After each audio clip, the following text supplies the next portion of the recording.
Hello students, welcome to my YouTube channel Anant Mathematics. Today we will discuss about fourth sum of exercise number 1.1 chapter first relation and function. तो students आज हम बात करेंगे question number fourth exercise number 1.3 1.1 exercise. Note this is 1.3 exercise. Okay, तो 1.1 exercise question number fourth के बारे में बात करेंगे. सेम ही पैटर्न रहेगा 1.1 के जितने भी सम हैं, सभी सम्स में हम क्या कर रहे हैं, we are proving given relation is reflexive, symmetric और ट्रांसिटिव. ओके, एक तो हम ये प्रूव कर रहे हैं कि जो रिलेशन दे रखा है वो क्या है, रिफ्लेक्सिव है, सिमेट्रिक है, ट्रांसिटिव है. या फिर कुछ एक सम में हम चेक कर रहे हैं. चेक करना और प्रूव करना, शो करने में डिफरेंस होता है. जिस तरह यहां पर हमने शो करना है, इट मींस ये रिलेशन तो पहले से ही रिफ्लेक्सिव, सिमेट्रिक और ट्रांसिटिव है. ओके, जो भी कंडीशन है, मतलब ये रिफ्लेक्सिव है, ट्रांसिटिव है, ऑलरेडी बता रखा है इन्होंने, इसको हमें शो करना है.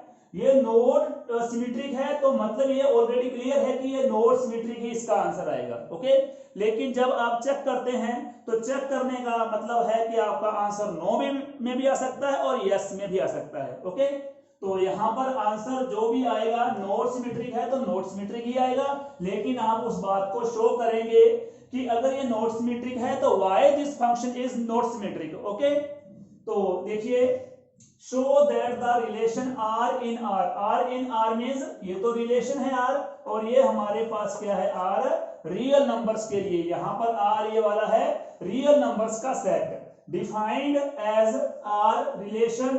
What is relation? Relation is A is less than equal to B is reflexive, transitive. ये रिलेशन क्या है, ये रिफ्लेक्सिव है, ट्रांसिटिव है, but this relation is not symmetric relation. ये आपने क्या करना है, शो करना है. ओके, तो फर्स्ट केस पे आते हैं हम लोग रिफ्लेक्सिव के लिए. ओके, तो रिफ्लेक्सिव के लिए ध्यान दो, आपके पास कंडीशन क्या है, कंडीशन है a is less than equal to b. तो यहां पर क्या होगा, a is less than equal to a आना चाहिए. ओके, जो हमारे पास रिफ्लेक्सिव केस होता है उसमें क्या होता है, a और a की वैल्यू क्या होती है, a और b की वैल्यू क्या होती है, सेम होती है.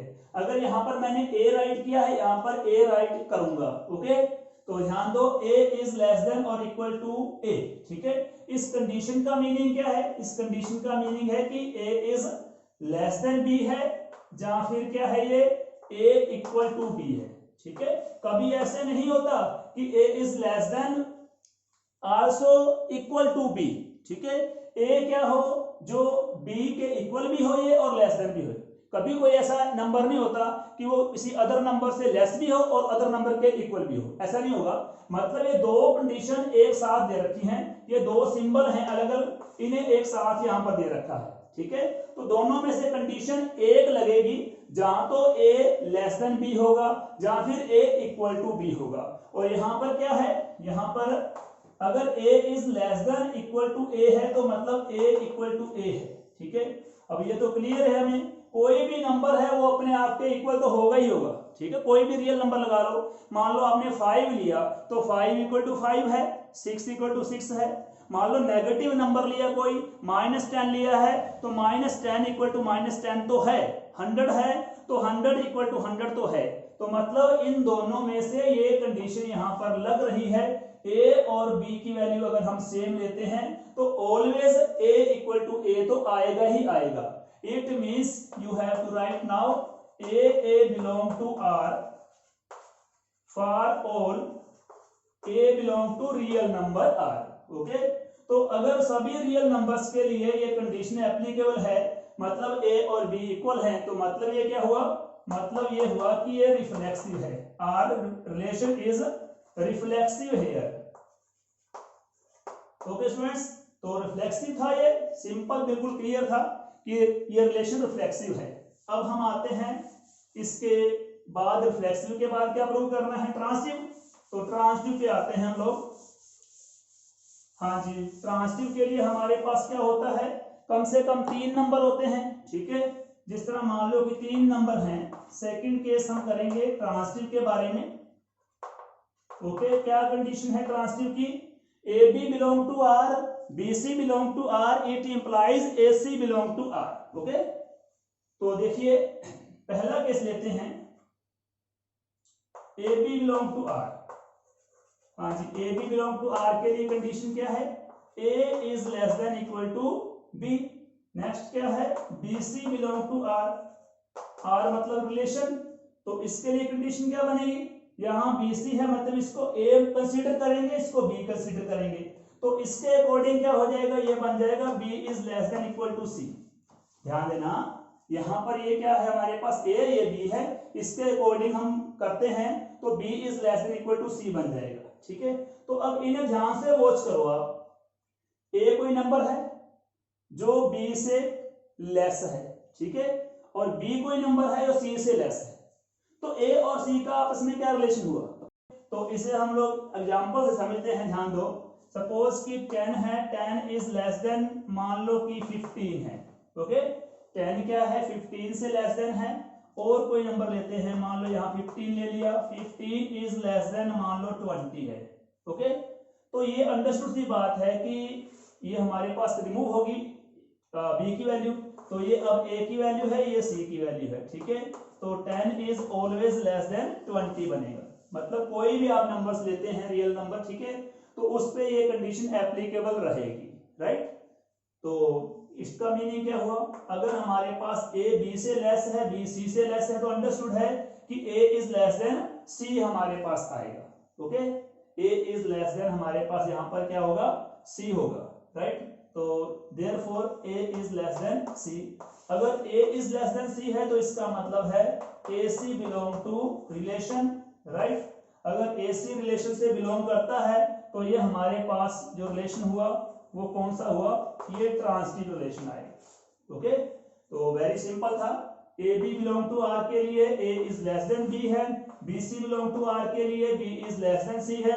अगर ए बी से लेस है, बी सी से लेस है, तो मतलब क्या है? ए सी से लेस रहेगा। ठीक है, ए नंबर क्या है? स्मॉलेस्ट नंबर है, तो अंडरस्टूड है ए सी से लेस है। ठीक है, तो अगर ए सी से लेस है तो ए सी बिलोंग टू रिलेशन है, मतलब ये ट्रांसिटिव केस रहेगा। ओके, तो लास्ट हमारे पास इसका है सिमेट्रिक।